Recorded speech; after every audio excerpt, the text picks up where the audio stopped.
Good morning friends. हम लोग regional geography देख रहे थे। रीजनल ज्योग्राफी में बहुत सारे सिद्धांत और जो पूरे दुनिया के स्तर पर जो असमानताएं हैं उसके बारे में जाने थे।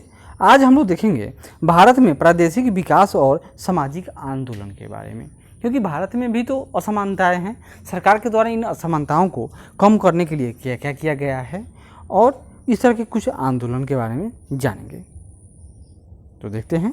स्वतंत्रता के बाद भारत में नियोजित विकास का आरंभ प्रथम पंचवर्षीय योजना के साथ ही वर्ष 1951 में आरंभ हुआ। देश के नियोजित विकास के लिए राष्ट्रीय स्तर पर योजना आयोग का गठन हुआ था, जो अब बदल कर क्या हो गया तो नीति आयोग है, और पंचवर्षीय योजना खत्म हो गए। योजना आयोग को देश के विकास के संबंध में नीतियां बनाने की जिम्मेदारी सौंपी गई। तब से लेकर अब तक देश के विकास की प्रक्रिया में अनेक महत्वपूर्ण बदलाव किए गए हैं। यह बदलाव विकास की अवधारणा से भी काफ़ी हद तक प्रभावित रहे। भारत में नियोजन एवं विकास की प्रक्रिया को कुछ निम्न रूपों में देखा जा सकता है। प्रथम चरण कब था? 1950 से लेकर 1960 तक का काल था, जिसमें क्या हुआ था? सामुदायिक विकास कार्यक्रम का आरंभ एवं कानून एवं व्यवस्था से कल्याण एवं विकास की ओर ध्यान दिया गया था। दूसरा का काल आता है 1960 से 70 का, जब पंचायती राज अस्तित्व में आया। तीसरा है 1970 से 80, जिसमें विशिष्ट कार्यक्रमों का चरण ब्लॉक स्तरीय नियोजन पर विशेष बल दिया गया, जिसमें 20 सूत्री कार्यक्रम शुरू हुआ था। चौथा 1980 से 90, इस समय अब जिला स्तरीय नियोजन का चरण समन्वित ग्रामीण विकास एवं रोजगार कार्यक्रम आदि चालू हुए थे।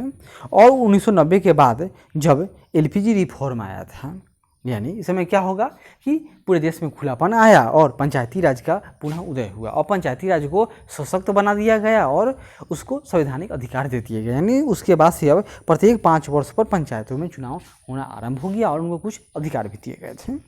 भारत में प्रादेशिक नियोजन का शुभारंभ स्वतंत्रता के उपरांत हो गया था।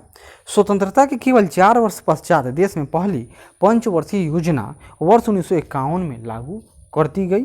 भारत विकासशील देशों के उन श्रेष्ठ देशों में से एक है जहां प्रादेशिक नियोजन को संवैधानिक मान्यता प्राप्त है, जहां प्रादेशिक नियोजन का संस्थागत ढांचा उपलब्ध है। प्रादेशिक नियोजन के कुछ सिद्धांत हैं, 3 प्रमुख सिद्धांत हैं। पहला,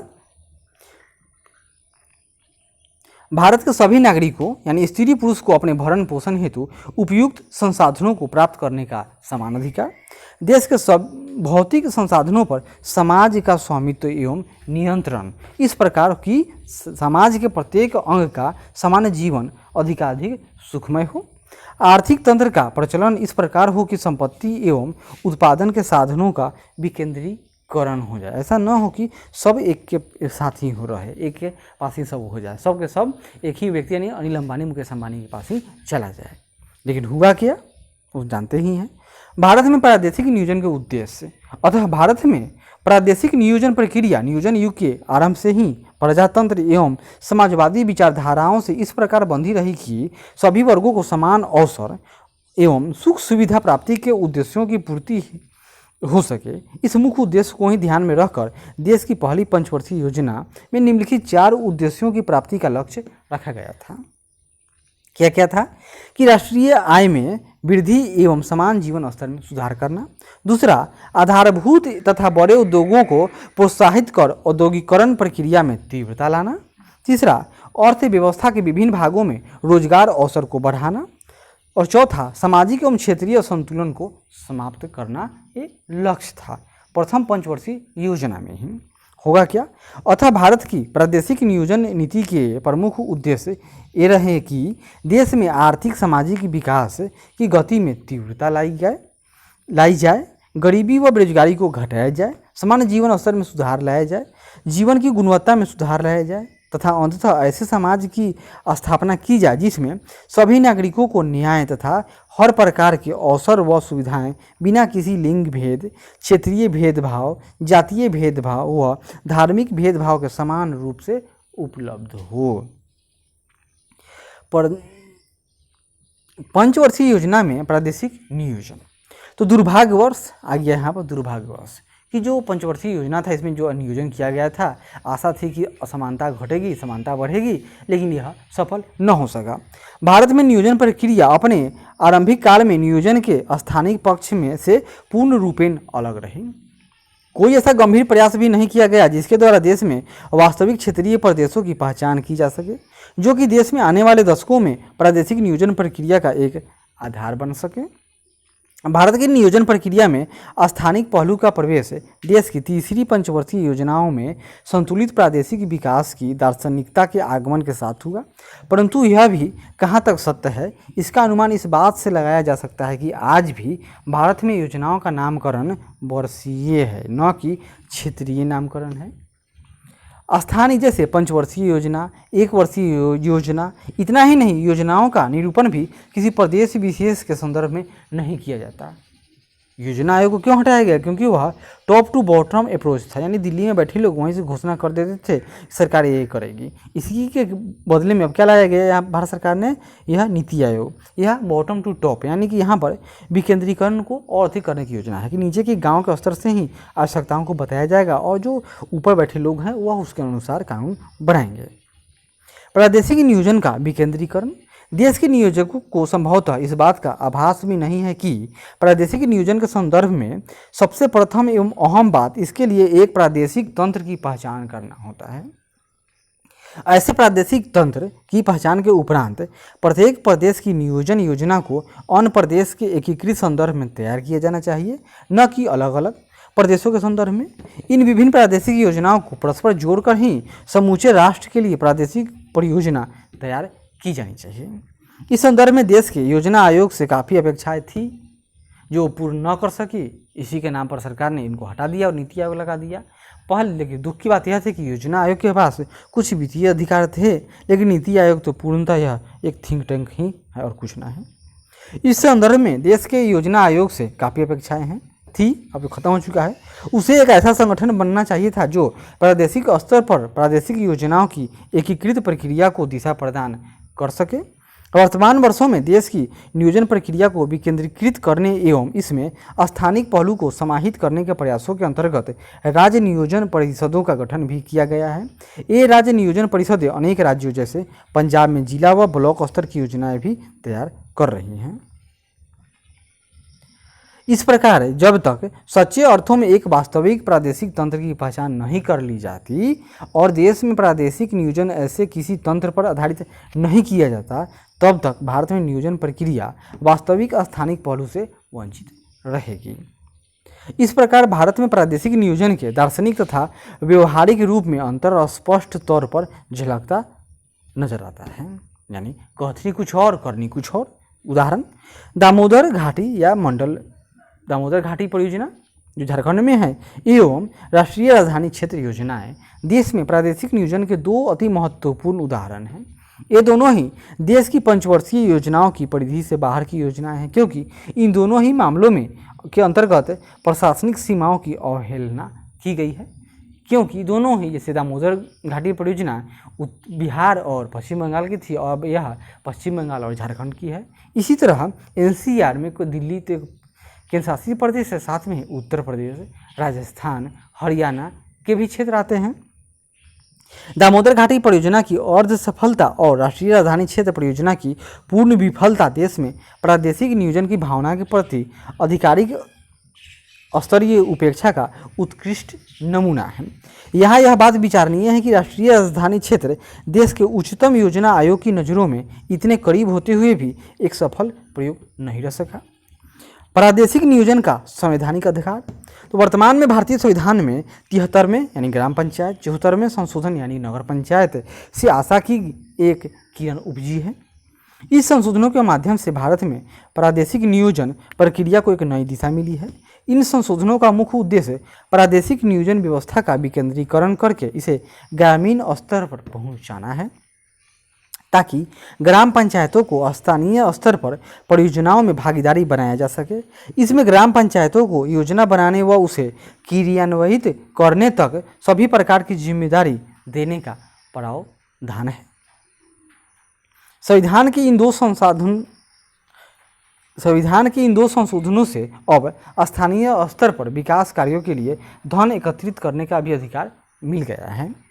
ऐसे संवैधानिक परिवर्तनों का एक लाभ तो अवश्य होगा, जो अब स्थानीय प्रशासन यानी ग्राम पंचायतें अपने अपने क्षेत्र में विकास कार्य व समस्याओं की पहचान कराने में अवश्य सहायक सिद्ध होगा, जिससे राज्य सरकारों को प्रादेशिक नियोजन प्रक्रिया की दिशा निर्धारण में भी सफलता मिलेगी। आगे देखिए, योजना में प्रादेशिक उपागम की आवश्यकता क्यों होती है? तो नियोजन की संकल्पना अनिवार्य रूप से विकास की प्रक्रिया से जुड़ी मानी जाती है। विकास की प्रक्रिया तथा उसमें प्रयुक्त संसाधनों का अनिवार्यतः स्थानिक आयाम होता है तथा इन अवस्थितियों का वितरण प्रतिरूप स्थानिक संदर्भ में न तो सर्वव्यापी होता है न ही समानुपाती होता है। इसका तात्पर्य क्या होगा कि स्थानिक रूप से विकास के लिए कुछ स्थान अन्य की अपेक्षा अधिक लाभदायक स्थिति में होंगे तो कुछ कम लाभदायक स्थिति में होंगे। राष्ट्रीय परिप्रेक्ष्य में क्षेत्रीय असमानता, स्थानिक विविधता तथा प्रादेशिक असंतुलन जैसी संकल्पनाओं का प्रतिरूपण इसी स्थानिक परिस्थितिगत पृष्ठभूमि का प्रतिफल माना जा सकता है। प्रादेशिक नियोजन किसी प्रदेश की विशेष आवश्यकताओं को ध्यान में रखकर किया जाने वाला नियोजन होता है। इस प्रकार प्रादेशिक नियोजन में भी नियोजन की मूल संकल्पना निहित होती है। यह माना जाता है कि मात्र प्रखंडीय नियोजन से ही यानी ब्लॉक लेवल पर से ही किसी क्षेत्र का संतुलित विकास संभव नहीं है, क्योंकि क्षेत्र में भी अनेक उपक्षेत्रों एवं इकाइयों का तंत्र होता है जिनका अपना अपना व्यक्तित्व होता है। प्रत्येक प्रदेश की अपनी विशिष्ट परंपरा, समाज एवं संसाधन होते हैं। इसलिए नियोजन में प्रादेशिक विधि ही अधिक उपयुक्त है। अतः यह कहा जा सकता है कि किसी भी क्षेत्र अथवा देश के प्राकृतिक और मानवीय तत्वों के आधार पर बहुस्तरीय प्रदेशों का गठन करके प्रत्येक प्रदेश में मानव कल्याण हेतु उपलब्ध संसाधनों के उपयोग की भविष्योन्मुख योजना की प्रक्रिया ही प्रादेशिक नियोजन है। आर.पी. मिश्रा के.पी. सुंदरम तथा VLS प्रकाश राव के अनुसार नियोजन हेतु प्रादेशिक उपगम निम्नलिखित कारणों से आवश्यक है।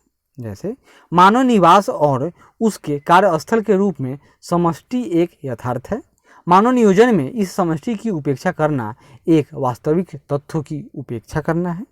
त्रिआयामी रूप से जब हम समष्टि का अवलोकन करते हैं तो यह पर्यावरण का समानार्थी लगता है। इसलिए प्रादेशिक नियोजन में पर्यावरण नियोजन भी स्वतः सम्मिलित माना जाता है। सभी मानवीय क्रियाओं व्यवहारों का आधार क्षेत्र या स्थान ही होता है। इसी क्षेत्र के संदर्भ में प्रादेशिक नियोजन सभी मानवीय क्रियाओं को एकत्रित करता है। इसलिए खंडीय नियोजन में प्रादेशिक संरचनाएं लागू करना और भी आसान है। सभी प्रकार के संसाधनों के वितरण में क्षेत्रीय गुण पाया जाता है। इसलिए नियोजन की उपयोगिता प्रादेशिक नियोजन में ही है। मानवीय क्रिया, यहाँ देखिए, मानवीय क्रियाएं एवं प्राकृतिक संसाधनों का भी किसी भी विकास स्तर पर अनियमित वितरण मिलता है। यह वितरण प्रतिरूप भी मानवीय क्रियाओं का स्थानिक संरचना का कारण और परिणाम दोनों है। अनियमित वितरण के दुष्परिणामों को दूर करने हेतु नियोजन का प्रादेशिक उपागम ही अधिक उपयुक्त होता है।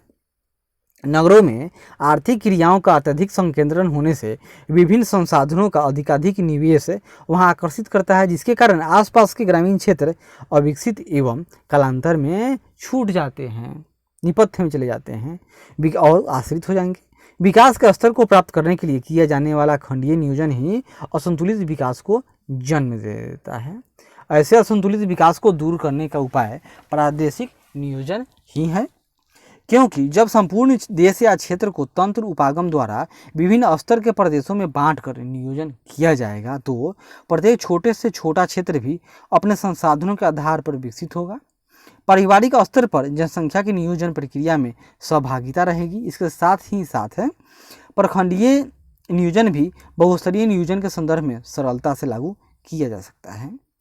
आर.पी. मिश्रा एवं सहयोगियों के अनुसार यहाँ प्रादेशिक नियोजन के तंत्र से क्या आशय है? विभिन्न स्तरों वाले प्रादेशिक तंत्र से है। यदि संपूर्ण देश को एक क्षेत्र मान लिया जाए तो विभिन्न विशिष्टताओं वाले क्षेत्रों का अंतर संबंधित तंत्र बनता है। जैसे सबसे बड़ा राष्ट्र, उससे छोटा होगा राज्य, राज्य से छोटा जनपदीय या महानगरीय प्रदेश और सबसे छोटा ग्राम। यानी राष्ट्र मतलब अंतर्राज्यीय वृहद परिषद, यानी इसमें कई राज्य, राज्य यानी अंतर जनपदीय मध्यम प्रदेश, यानी राज्य में कितने जनपद होंगे, और जनपदीय प्रदेश या महानगरीय प्रदेश के अंदर विकास खंड, तहसील और नगरीय प्रदेश आते हैं, और सबसे छोटा गांव होगा, गांव में बहुत सारे परिवार रहते हैं। इस प्रकार नियोजन प्रक्रिया न्यूनतम ग्रामीण स्तर से आरंभ होकर विकासखंड, जनपद, राज्य और राष्ट्र स्तर तक समन्वयात्मक रूप में जारी रहती है। भारत जैसे कल्याणकारी राज्य में यह विशेष रूप से उपयोगी है। प्रादेशिक नियोजन के उपागम एवं वितरण, तो अर्थव्यवस्था के विभिन्न क्षेत्रों के समन्वयात्मक एवं संतुलित विकास हेतु विभिन्न देशों में प्रादेशिक नियोजन के अलग अलग उपागम अपनाए गए। प्रादेशिक नियोजन के उपागम वितरण के अध्ययन के लिए नदी बेसिन उपागम महत्वपूर्ण होता है। जैसे देखते हैं हम लोग नदी बेसिन उपागम क्या है। इसके अंतर्गत किसी प्रमुख नदी बेसिन को एक नियोजन इकाई के रूप में चुना जाता है। इसका कारण यह है कि नदी बेसिन एक आकृतिक क्षेत्र के रूप में होता है जिसमें सामान्यतः धरातलीय स्वरूप, जल संसाधन, जनसंख्या का वितरण, कृषिगत कार्यों की समरूपता पाई जाती है। किसी मुख्य नदी उसकी सहायक नदियों एवं उप सहायक नदियों के क्रमबद्ध रूप से समकालीन क्षेत्र को एक रेखा में घेरने वाला क्षेत्र नदी बेसिन कहलाता है। यानी कि एक जो नदी है उसका सिस्टम, जैसे गंगा नदी बेसिन, ब्रह्मपुत्र नदी, सिंधु नदी, ये सब क्या है, एक पूरा सिस्टम। महानदी या दक्षिण में गोदावरी हुआ, कावेरी, कृष्णा, ये सब एक बेसिन है। इस उपागम के अंतर्गत नदी बेसिन में कृषि पर आधारित संसाधन में अवस्थापना तत्वों और संबंधित विकास प्रतिरूप पर अधिक ध्यान दिया जाता है। इसमें प्रखंडीय नियोजन एवं बहुस्तरीय प्रादेशिक नियोजन की विभिन्न विधियों का प्रयोग करके अपेक्षित विकास स्तर को प्राप्त किया जाता है। इसका सर्वप्रथम प्रयास 1933 ईस्वी में संयुक्त राज्य अमेरिका में टेनेसी घाटी प्राधिकरण TBC के रूप में हुआ, और इसमें कृषि और संबंधित पक्षों का नगरीय एवं औद्योगिक विकास हेतु नियोजन किया गया। इसलिए आरंभिक रूप में यहाँ नगरों एवं उनके औद्योगिक विकास कृषि पर ही आधारित था, और इसी का नकल भारत में दामोदर घाटी योजना यानी DBC में औद्योगिक नगरों के विकास को प्राथमिकता दी गई। परिणाम स्वरूप कृषि विकास सीमित हो गया तथा ग्रामीण जनसंख्या पलायन करके नगरों में आने लगी, और इससे असंतुलित विकास प्रतिरूप का जन्म होता है। अब हम लोग जान लेते हैं थोड़ा सा दामोदर नदी घाटी के बारे में।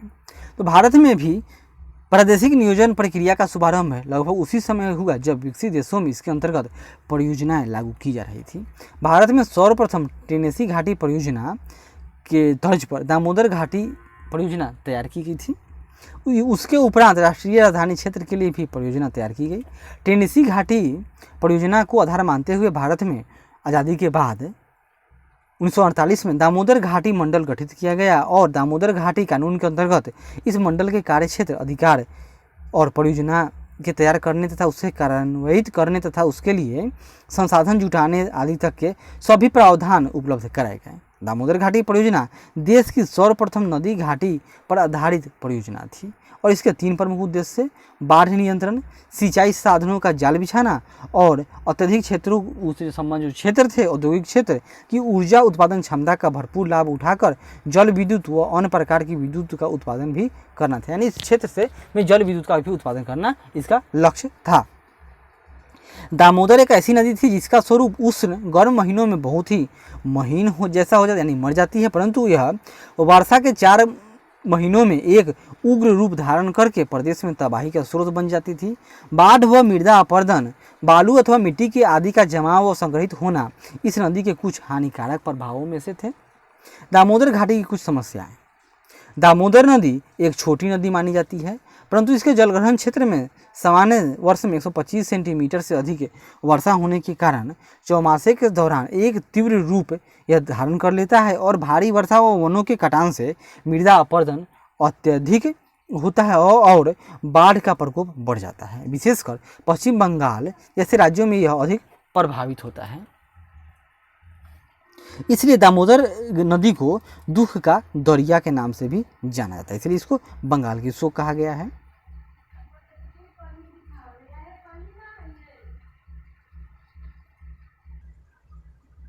यह नदी यानी दामोदर नदी झारखंड के छोटा नागपुर पठार समुद्र से निकलती है। समुद्र तल से 2000 फुट की ऊंचाई से निकलकर मात्र 505 किलोमीटर का कुल रास्ता तय करती है, जिसमें 270 किलोमीटर तो है बिहार, लेकिन आज कहिए अब झारखंड, और 235 किलोमीटर पश्चिम बंगाल में है। इस नदी की वास्तविक समस्या यह है कि यह अपने पहाड़ी सफर में तीव्र गति के कारण मृदा अपरदन के कारण बन जाती है, और मैदानी क्षेत्र में यह धीमी गति के कारण बाढ़ के माध्यम से मृदा नीचे पर नहीं जमा कर देती है और बाढ़ लाते डुबो देती है। इस नदी का कुल जलग्रहण क्षेत्र 1,90,000 वर्ग किलोमीटर है, जिसमें से 1,55,000 वर्ग किलोमीटर इसके बराकर नदी में संगम से पूर्व स्थित है। वैसे तो घाटी में संसाधनों की कमी नहीं है, उपजाऊ मृदा, जल संसाधन, वन, मूल खनिज आदि सभी उपलब्ध हैं। यहाँ के खनिजों में बॉक्साइट, जस्ता, चीनी, रेत, अब्रक, कोयला, लोहा, क्रोमाइट, काइनाइट आदि शामिल हैं। घाटी के निचले भाग यानी पश्चिम बंगाल में विशेषकर बराकर तथा दामोदर नदी के संगम के स्थान से नीचे के क्षेत्र में बार बार बाढ़ आने से दामोदर मिट्टी का जमाव हो जाता है तथा जगह जगह जलाशय बन जाते थे, जिसमें मच्छरों के प्रकोप के कारण इस क्षेत्र में मलेरिया का प्रकोप रहता था। घाटी के ऊपरी भाग में अधिकतर अनुसूचित जनजाति यानी एसटी ट्राइबलों का लोग है, जैसे कि उरांव, संथाल, मुंडा आदि आदिवासी बसे हुए हैं। बिहार प्रदेश यानी झारखंड के सीमा में जनसंख्या का घनत्व घाटी के पश्चिम बंगाल के क्षेत्र में जनसंख्या घनत्व का लगभग आधा है, यानी कम है। परियोजना के अंतर्गत कुछ बांध बनाए गए, कितने? 5। इस परियोजना के अंतर्गत कुल 7 बांध बनाए गए थे। मैथा, तिलैया, बाल पहाड़ी, ये तीनों बराकर नदी पर। कौन कौन? मैथा, तिलैया, बाल पहाड़ी। पंचेत पहाड़ी, आयर, ये दोनों दामोदर नदी पर, पंचेत पहाड़ी और आयर, तथा एक कोनार और बोकारो नदी पर। बराकर नदी पर जो बांध बनाया गया उसकी कुल जल बांध क्षमता 18 लाख एकड़ फुट थी। इन नदियों पर ये बांध बनाने से तथा बड़े बड़े जलाशयों के निर्माण से दामोदर नदी की चौमासे में जो पानी चाल बाढ़ पर नियंत्रण कर प्रदेश में बार बार होने वाली बाढ़ की समस्या से क्षेत्र को छुटकारा दिलाया गया। प्रदेश में इन बांधों के माध्यम से कुल 47 लाख एकड़ फुट जल के जलाशय बनाए जाने से क्षेत्र की सिंचाई हेतु पूरे वर्ष निरंतर जल उपलब्ध कराया गया। इसके अतिरिक्त उसरी, जमुनिया व गोवाई में 3 अतिरिक्त जलाशय बनाने का प्रस्ताव तैयार किया गया। इस प्रकार इन जलाशयों से सिंचाई हेतु पानी खेतों तक पहुंचाने के लिए दुर्गापुर में एक बैराज बनाया गया तथा कुल 2400 किलोमीटर लंबी नहरों का भी जाल बिछाया गया। इस प्रकार दामोदर नदी जो केवल चौमासे में ही जल उपलब्ध कराने वाली नदी मानी जाती थी, अब वह पूरे वर्ष 12 महीने बहने लगी तथा उसका बहाव नियंत्रित होने के कारण बाढ़ की आशंका कम हो गई। इससे क्षेत्र में दोनों फसलों को सिंचाई का पानी उपलब्ध होने से कुल कृषि उपयुक्त भूमि में भी वृद्धि हुई। इसके परिणाम स्वरूप जहाँ पहले 1,85,000 एकड़ में खरीफ की खेती की जाती थी, वह बढ़कर अब 10,44,000 एकड़ में होने लगी। रबी की फसल यानी गेहूं की फसल के अंतर्गत भूमि में भी लगभग 3 लाख एकड़ की वृद्धि हुई। इस परियोजना से पहले प्रदेश में केवल 1,86,000 एकड़ भूमि ही सिंचित थी। परियोजना से उत्पादन ऊर्जा यानी बिजली का ऊर्जा उत्पादन के क्षेत्र में तिलैया, मैथन व पंचेत पहाड़ी पर जल विद्युत उत्पादन हेतु प्लांट लगाए गए, जिनकी कुल विद्युत उत्पादन क्षमता 1,04,000 किलोवाट थी। इसी प्रकार बोकारो के कोयले पर आधारित उष्मीय विद्युत उत्पादन का कारखाना भी लगाया गया, जिसकी कुल क्षमता 1,50,000 किलोवाट उष्मीय बिजली यानी थर्मल पावर का उत्पादन भी था। उसमें एक और स्थान पर जहां नदी का पानी बहुत ऊंचाई से गिरता था, वहां पर भी जल विद्युत कारखाने का प्रावधान रखा गया था।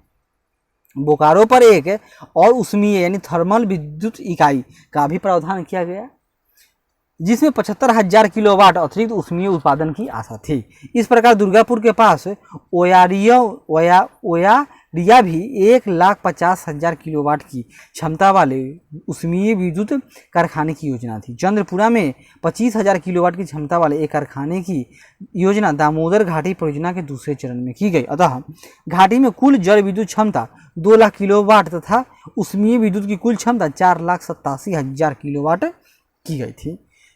बिजली के वितरण हेतु प्रबंधन किए गए।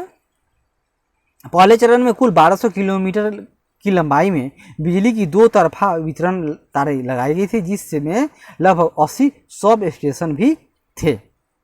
इसी प्रकार 48 सब स्टेशन व 150 किलोमीटर लंबाई को दो तरफा वितरण की अतिरिक्त तारें भी अगले चरण में लगाई गई। प्रदेश में उद्योगों को प्रोत्साहन प्रदान करने हेतु अनेक छोटी छोटी योजनाएं तैयार की गई। तिलैया में ताल बनाने का लघु उद्योग, मैथन में हस्त यंत्र, दुर्गापुर में स्पन पाइपों, वर्धमान में शीत भंडारों का जाल बिछाना प्रदेशों में उद्योगों को प्रदान कराने के प्रयासों उद्योगों को बिजली प्रदान कराने के प्रयासों की एक कड़ी थी। इन लघु उद्योगों के अतिरिक्त दामोदर घाटी में बड़े बड़े मूल उद्योगों की दिशा में उन्नति की क्षमता भी अत्यधिक उद्योग, तांबे पर आधारित उद्योग, रासायनिक उद्योग आदि प्रमुख थे। संपूर्ण परियोजना के अन्य लक्ष्य, तो दामोदर घाटी परियोजना के कुछ अन्य लक्ष्य जैसे पहला, प्रदेश की कोयला खानों से कोयला को कहाँ, तो कोलकाता तक कोयले को पहुंचाने हेतु जल परिवहन को इस योग्य विकसित करना, उद्योगों व घरों में प्रयोग करने के लिए पर्याप्त मात्रा में जल उपलब्ध कराना, मुख्यतः घाटी के 4 बड़े नवनिर्मित जलाशयों पर मछली पालन को विकसित करना, संपूर्ण घाटी में से मलेरिया के प्रकोप को जड़ से समाप्त करना, घाटी के विभिन्न जलाशयों पर क्रीड़ा साधन उपलब्ध कराना, इन्हें पर्यटक स्थल विकसित करना था, विस्थापित लोगों को उचित स्थानों पर पुनर्निवेशित करना, पुनर्निवेशित हेतु जो नई कॉलोनी बनाई गई उनमें उच्च गुणवत्ता का जीवन सुनिश्चित करना आदि सब लक्ष्य था। किसका, तो ये दामोदर घाटी परियोजना का। आज हम लोगों ने क्या देखा, हम लोगों ने रीजनल ज्योग्राफी में भारत का रीजनल ज्योग्राफी देखे थे। तो आशा करते हैं कि यह प्रयास अच्छा लगे। जरूर लाइक करें, शेयर करें, कमेंट करें और सब्सक्राइब करें। धन्यवाद।